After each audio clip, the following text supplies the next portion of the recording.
In this video, we're going to jump and dive right into the deep end of Layer 2 WAN circuits. We're going to look at HDLC, PPP, Authentication, Multilink, and PPPoE. We won't be doing any multilink, but I'll show you what the configs will look like that when we get to that point. It's very, very simple. It's just a matter of pointing it, basically bundling it, and going from there. PPPoE, we'll do that later on. It's pretty straightforward, but it's one of those things where, off the top of my head, I don't know how to do it. So sometimes I know ahead of time I have to look up. So I've only done it once successfully, and actually I was following along with somebody else's configuration. So we're going to look at PPP authentication and go from there. So we're going to be doing this on. Let me flip back over to my pencil here and grab red. We're going to be doing that right here on this connection between router 3 and router 23. So one of the things we're going to do right away is we're going to pull this guy down, click on 3 and 23, and that is on, oh boy, I didn't write down the interface numbers. So, but 32, so it says 32 right there. So we're going to ping 32.0.0.23. We can ping it. That's a great sign. So first thing we're going to do is we're going to configure PPP. So we're going to type in interface, what is that, fast 2/0, fast 2/0. We're going to say encapsulation is oh, I'm sorry, interface, that's going to be interface serial 2/0, 3/0. Encapsulation is PPP. And on the remote end, we're going to go to 23, do the same thing. So on 23, we got 3/0. So config T, interface serial 3/0. Encapsulation is PPP.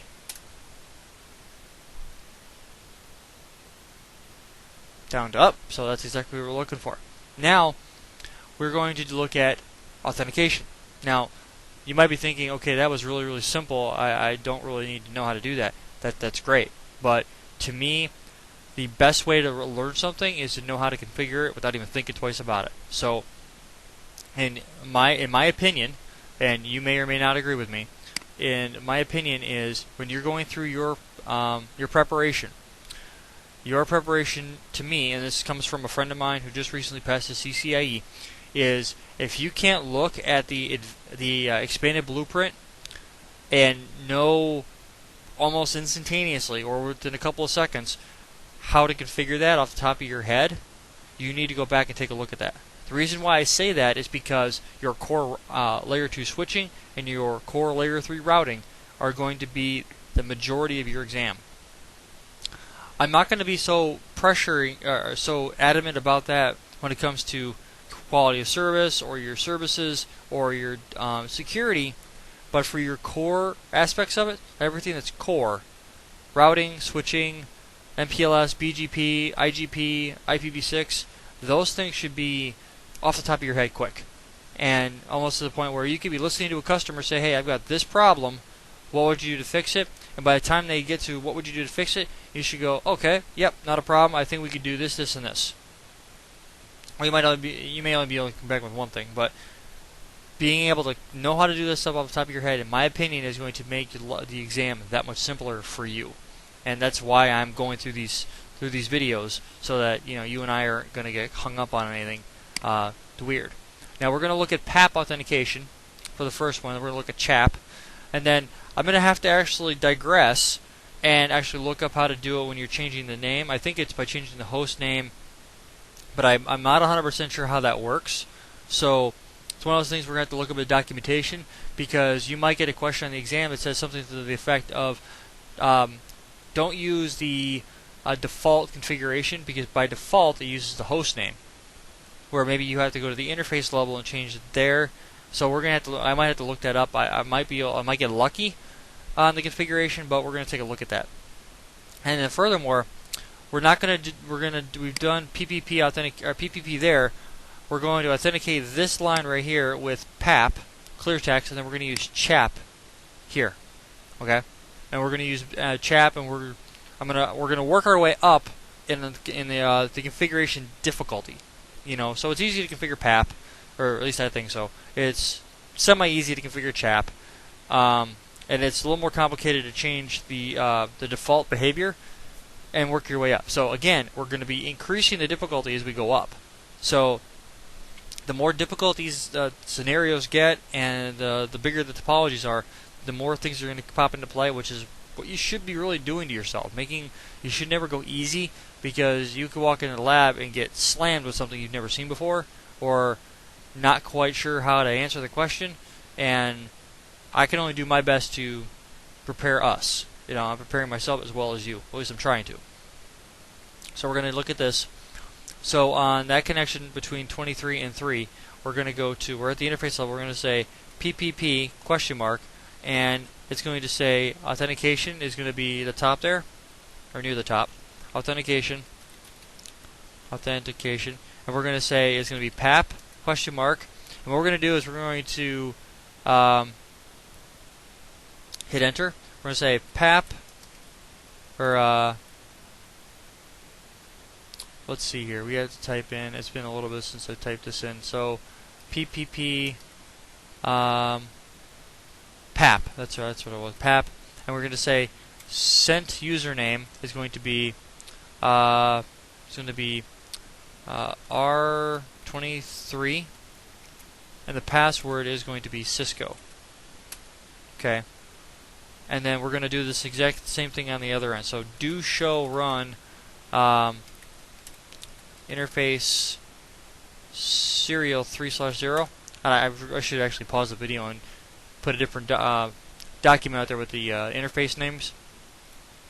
But this guy is going to be, this is going to be your best friend. I'm actually going to save this. This is I have not gotten to this yet, but I'm going to do File, Save As, and I'm going to save as. Hold on a second. You should get in the habit of doing Notepad copy paste. So we're actually going to copy paste this into this guy and bring it over to R3, and we're going to just pull this out, and we're going to do copy and paste. That should do it. Now, technically speaking, PAP is a one-way configuration. That should bring it back up. Hopefully. This is not a Speedy Gonzales type of setup either. We're not trying to break land speed records for how fast we can get something configured. Okay, so obviously that's not coming back up, or at least not at the moment anyway. So let's see here. Let's jump out of here and do a debug PPP authentication, and let's see what the problem is. That's one of the benefits of doing. Okay, authentication failed. Alright, so what we're going to do is we're going to say grab this guy, and we're going to look up and see what is failing. Okay, so we're using some of this stuff like default call direction, dedicated line. Don't worry about that. That's just the way they do it nowadays. So okay, so basically what it's saying is right here it says outbound request from R3, request from R23, authenticate peer 23. So I think I had the wrong username and password, so I got them flipped, I bet. So what we're going to do is we're going to do R3 on 23. So we're going to type in no. We'll just lay this guy in and hit this enter, and then do a show run interface. And we're okay. We'll lay this in and do that, and we'll do the exact same thing on the remote end. I think that's what it's looking for. Like I said, I don't do this every day, so you all config T interface serial 3/0, and we'll put. So let's say do show IP or show interface serial 3/0. Oh, show run.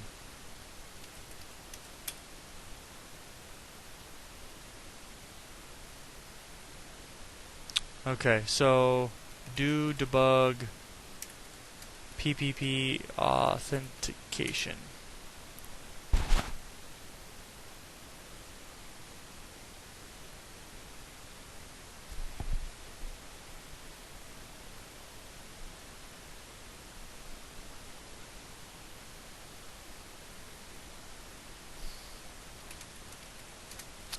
Okay, well, let's figure this out then.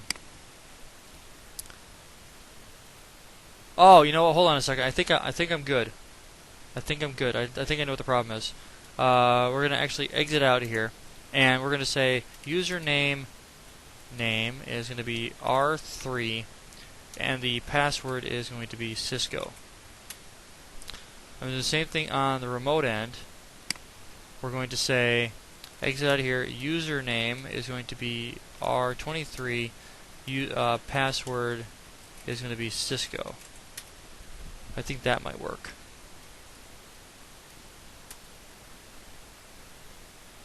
Authentication failed. Fail.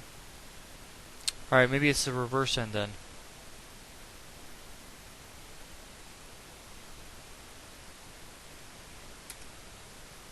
Alright, so we're going to say, instead of doing this, we're going to say, we're going to go Control A, no, and hit the up arrow a couple times to, and we're going to do the same thing on the remote end, 23. So, no, and we're going to plug a 2 in there, and then we're going to go back to 3, and hit the up arrow, up, and there it goes. Okay, so that's what the problem was. You had to send the username that you are applying to. So that's what the problem was. So username R3 password, that brought us back up. So if we were to do a do debug this, we should get an authentication pass or succeed or something like that. Oh, you know why it's not going to work if we're not if it's not broke, it's not going to let us know. So do you all. Alright, so that gets us that problem. So now we're going to go between 23 and 1 now. So, you know what? I think what I'm going to do is I'm going to pause the video and pull up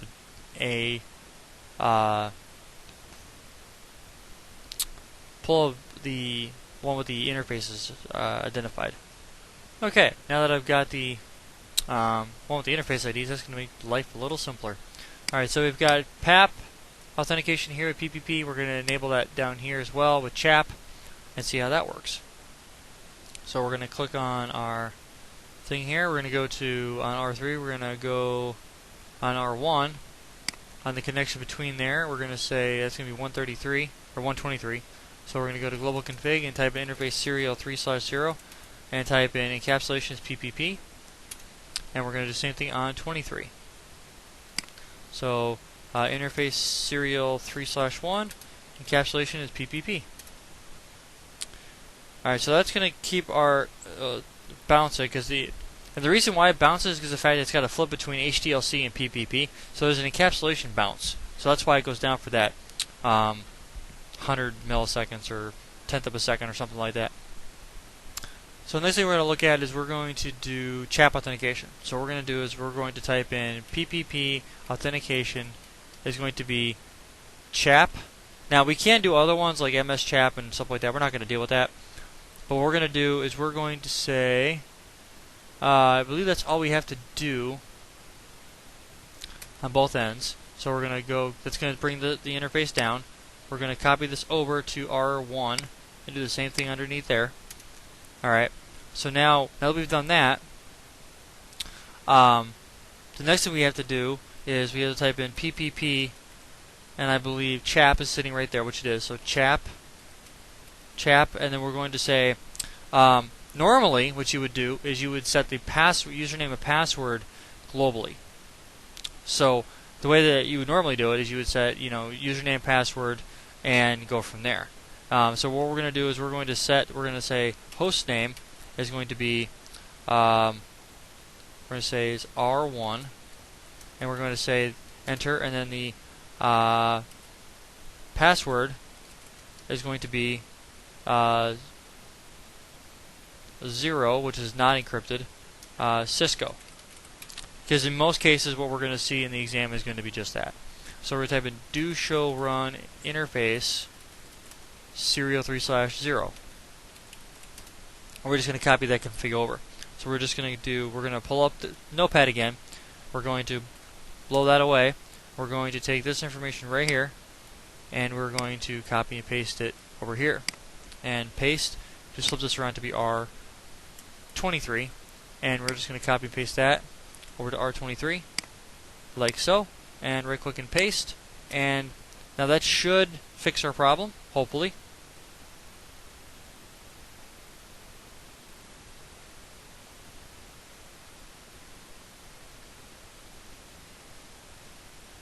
Now, the ironic thing about it is we already have a username and password configured. So we're going to go to router, since we already did our debugs a lot on R3, let's take a look at it on router 23. So do debug PPP Authentication. And we're going to see if it's working or not. And it's failing. Okay, so let's take a look at this. And it says, since it's going through it a couple times, we're going to say, let's see here, send an outbound challenge. That's what that O stands for, is an outbound challenge from R23. Inbound challenge on R1. Send CHAP, send auth request, received, send. I wonder if we had to flip it. I think we had to flip it. I think that's what the problem is on this one. So we're going to grab this, we're going to go to router 3, and at the interface level, we're going to type interface serial, router 1. We're going to right click and paste this in, and we're going to grab this and put this over on router 23.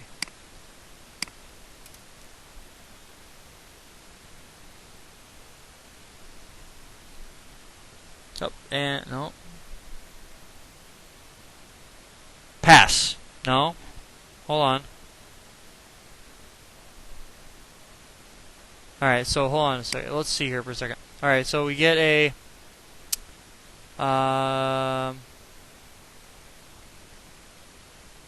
we were getting a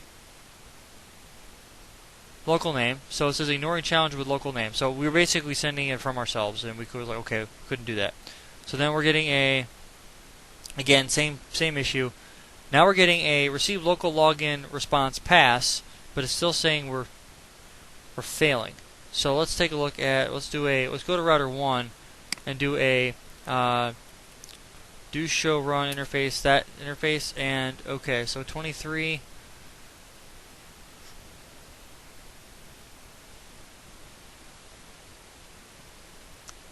But 23 is still telling us we're failing. Alright, so receive CHAP login request, receive boat login response pass.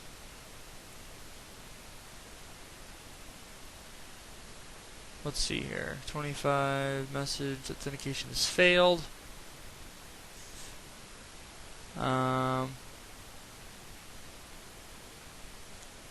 not sure exactly which part is broken.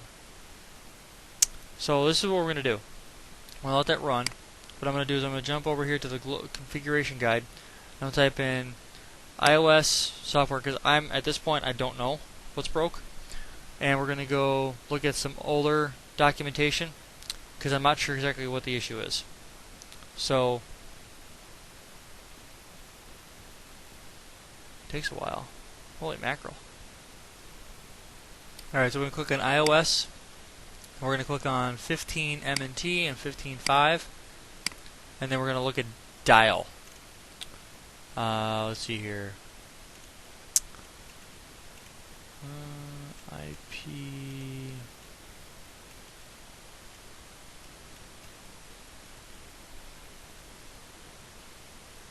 I'm going to have to go back a little bit. Let's see here. Where would this be sitting?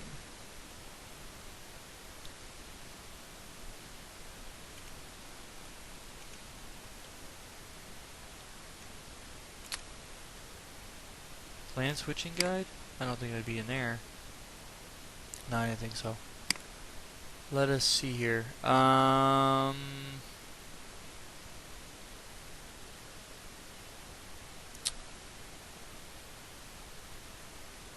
Carrier Ethernet guide? No, I think it's in the older documentation, to be honest with you. Let us go back to something a little bit older. So iOS and NXOS. iOS, let's go back to like 12. Let's go to 12.2, 12.2T, and 12.2, this guy. And we're going to go dial and access. That would be it. And we're going to go down, say what? How'd that happen?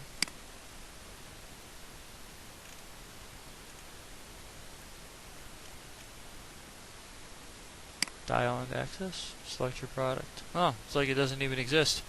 Okay. Dial and access. We are going to connect on to, let's see here, dial on demand routing. See if that has anything to do with it. Configuration guides. I'm not sure if this has anything to do with it. Configuration guides.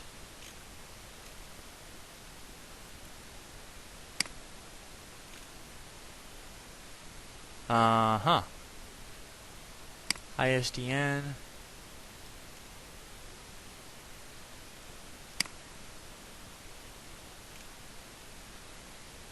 Okay, that was pretty much, that was lackluster. Okay, so what we need to do is we need to figure out.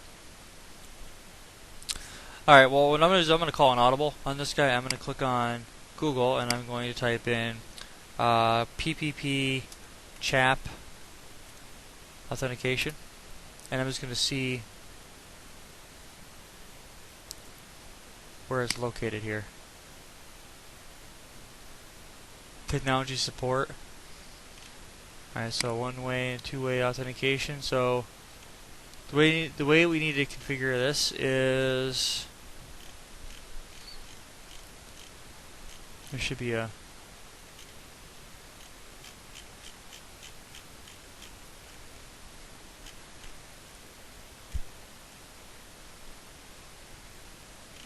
we need to do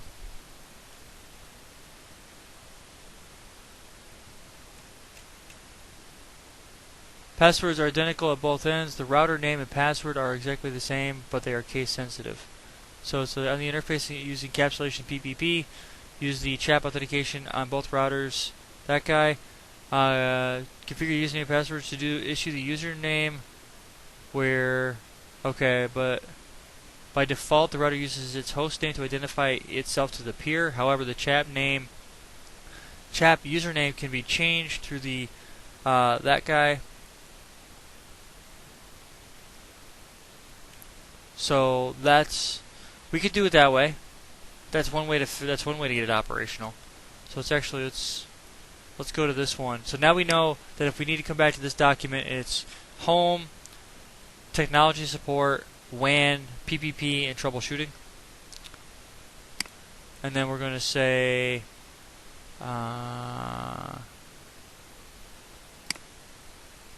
so here's the command. Here's the command we needed. So this is what we actually typed in. We typed in encapsulation PPP, and then we typed in PPP CHAP hostname, and then this guy. But we didn't specify. This is like if you were like literally setting up DSL. That's exactly this is pretty much what that is. But so what we're going to do is we're going to go minimize this, and we're going to go back to our config here. And what we're going to do is we change the host name to R23, but what we need to do is we're going to go and type in no, and we're just going to right click and paste that in, and no password Cisco. And what we're going to do is we're going to go to exit out of here, type in username is going to be R1, and then the password is going to be Cisco. Alright, so that's typically how we did it on the other side. So we're going to do this, we're going to do the same thing, let's go to the end here and paste, but we're going to change it to R23 and paste that, copy and paste that into 23, and we're going to exit out of here, and we're going to right click and paste that.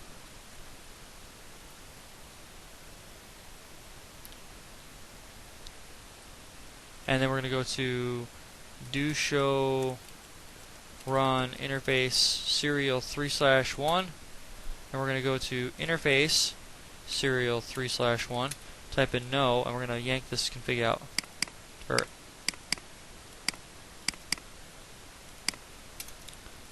I'm hoping you guys don't mind me keeping this live so you guys can see how I actually have to troubleshoot this. You won't have access to this information in the lab.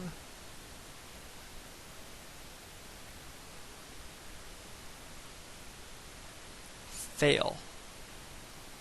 So maybe it's the reverse hint. So we're not sending. Let's exit out of here. Exit, and we'll type in this up arrow. We're not gonna. We'll make this R1. We'll type in R1, and then we're gonna go over to R1 and make that 23, and we'll say no username, that one, and we'll type in this guy's going to be R23, and we'll go back to R23, pass. That's what it was. Okay, so on this guy, this is why it's kind of complicated. If you and it looks like you still have to have a username and password regardless. You can change the information at the interface level, and so you have to send the other guy. You have to authenticate them against what you have in your database for them to. So when you get the incoming request, you have to say, okay, do I have a local username set up for that? If I do, great. If not, drop them. Unless you have like TACAX or Radius in the back end that's authenticating for, like, if you're doing an AD backhaul, like an Active Directory backhaul checking. So now what we want to do is we want to go to interface gig or serial 3/1, and we want to type in PPP CHAP hostname is going to be remote user, and we're going to say hit enter. Now that's changing the host name, so now it should break, almost guaranteeing it. And we're going to go. I think we're going to have to configure and PPP CHAP password is going to be 0 and Cisco.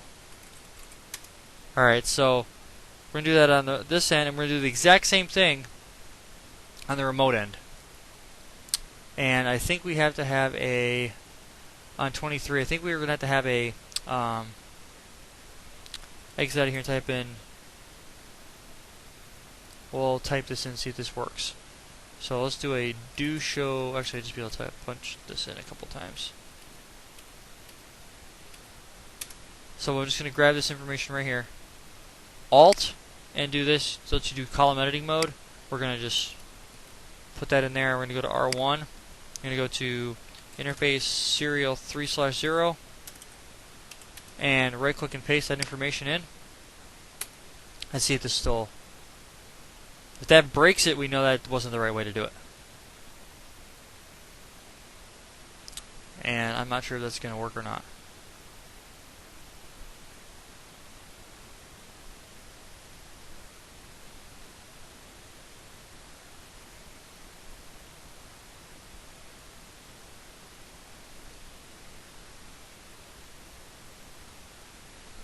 Let's go to 23 and see if.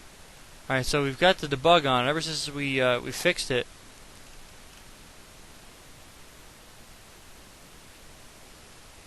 doesn't seem to be working. So let's actually go to interface serial 3/1 and type in shut. So we want it to renegotiate. So if you're not sure if the configuration is good, bounce the interface. No shut. You'll see exactly how. You'll see if this actually works, because then you have to resend everything. Okay, so it came up, and ignoring challenge with local name. Ignoring change. Okay, so it looks like it's. You have to wait 30 seconds for the line protocol for this guy to go down.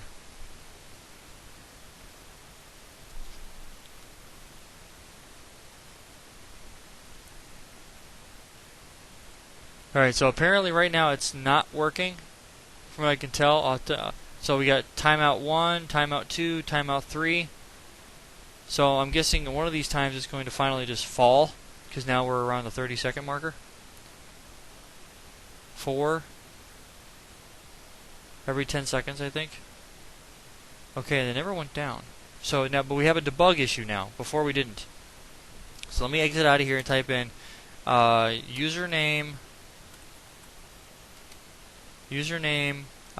remote user, and password is Cisco.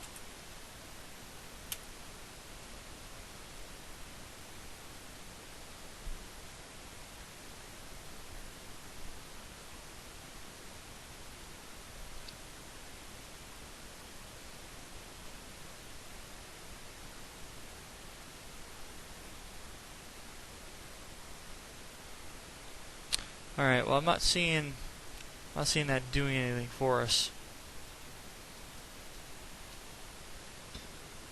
So, I'm going to come back to this later on. I can always fill in a video later on, so I'm actually going to go to, hold on a second, what does that say? Is it starting over? Yeah, I got to 10 and it just starts over again. Let's see, we're going to do a interface serial 3/1, and we're going to say no CHAP, no PPP. Let's actually do this. We'll type in do show run interface serial 3/1, and we're going to just copy and paste this information. Actually, no, we can just do this. We can type in no and no.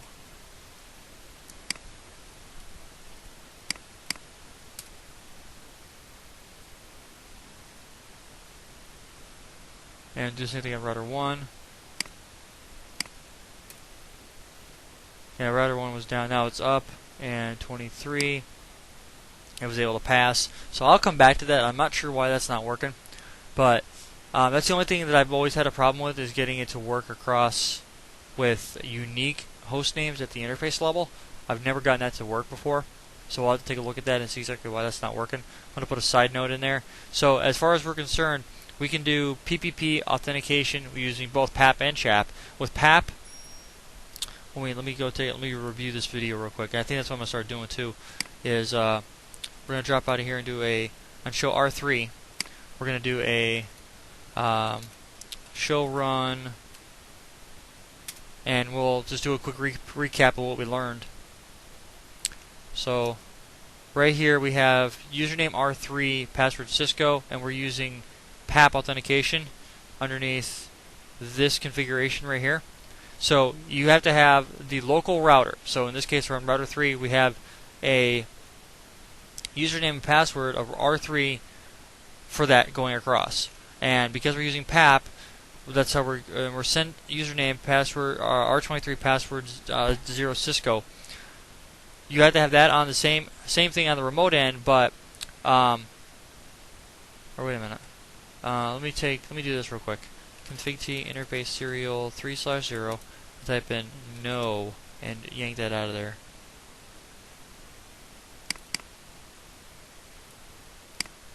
See if that breaks us. Let's do debug. Actually, let's go to 23. Whoop. 23 and R3.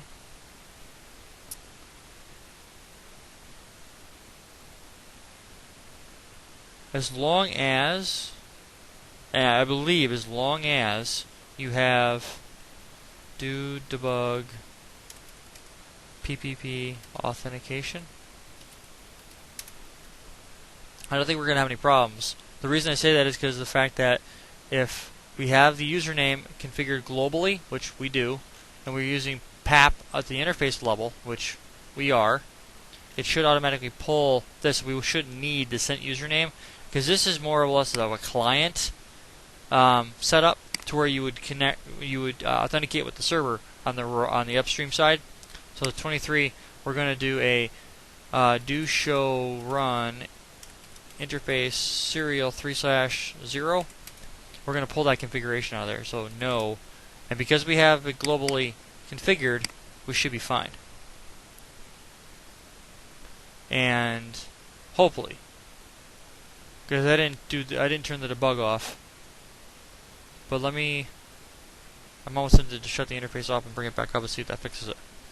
So let's do a shut and bounce it, see if that fixes it, or we'll see if that affects it anyway.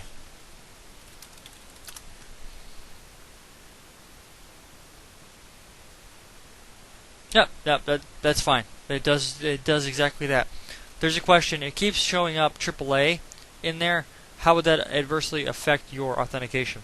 Well, basically, it's going to it would check a AAA if you were to set up AAA, and then if you were to set up AAA, you would have to point it to a remote server, like a Radius or a TACAC server, to authenticate that. Now, since we have a username and password set up here locally, it's going to check the local database. In this case, we have it set up with R3, and that's how we're authenticating, because we're sending on R23. It says that we sent an outbound challenge. Well, that's on R20. That's on that one. Yeah, we sent it. I don't think we'll say a PAP. I think it only does CHAP. So it sent an outbound challenge to 23 from 23, and then it received a inbound challenge from R1. The response sent CHAP login request, received, sent auth response pass. So because of the fact that you know that R1 is your remote neighbor, and because his username and password came back correctly, then you know you have everything good to go. So we'll take a look at AAA in the security section for sure. So you'll see exactly how that plays out. But that's pretty much where we're sitting at. So we have PAP and CHAP going through. So it's almost a guarantee the CCIE is going to have us doing authentication. So it's going to be one of those things where I highly recommend you be aware of how to do that. I'm going to have to look in doing to the interface modification. And once I have that figured out, then I will shoot a video on that. So PPP OE.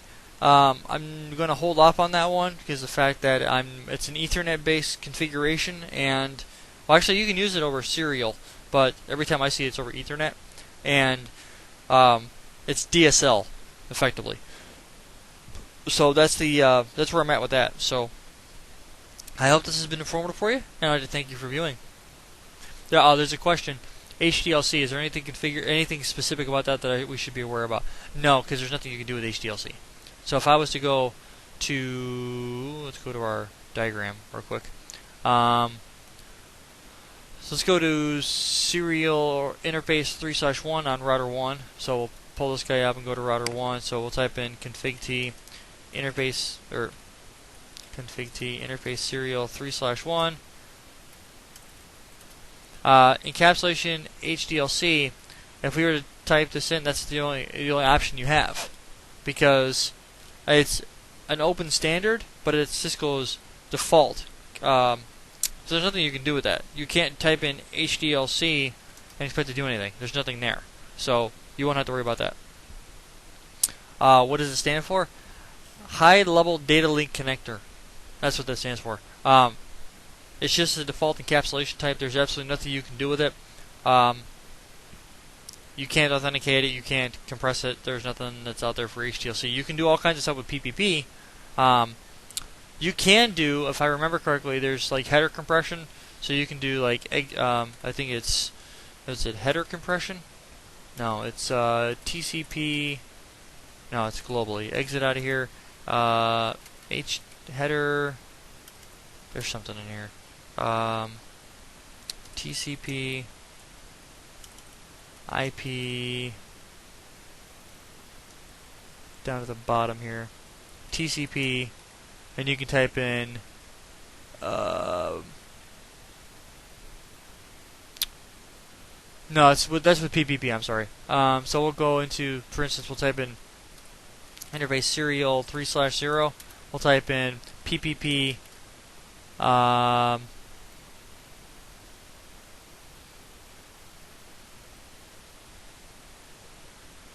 Where is it?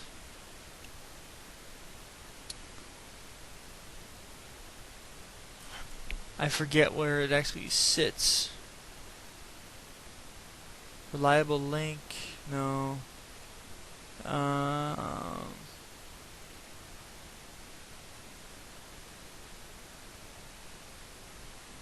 forget. To be honest with you, I forgot where it is. Oh wait a minute. Link. No, that's not it. You can modify the MTU if you needed to, things like that. Not sure where it sits, but there is a way to. Yeah, I'm not sure where it sits. Yeah, there's a way to set up header compression. So it's like you can set up like exit out of here. Actually, no. Let's go back up to that. Type in IP. Hold on. Right there. There it is. Header compression. Header compression, and you can type in, say, for instance, you got these different header compressions out there for it, and you can type in.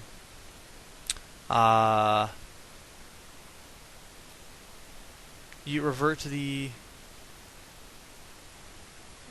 Let's see here. Switch on context ID always for VJ. Max header. We'll say 40, and then you can type in. You're going to compress the header a little bit, but I mean it's minuscule what you're going to be gaining, if anything. So especially in these newer models, the routers and switches, their back-end forwarding capabilities are so much greater than they used to be. So I hope that answers your question.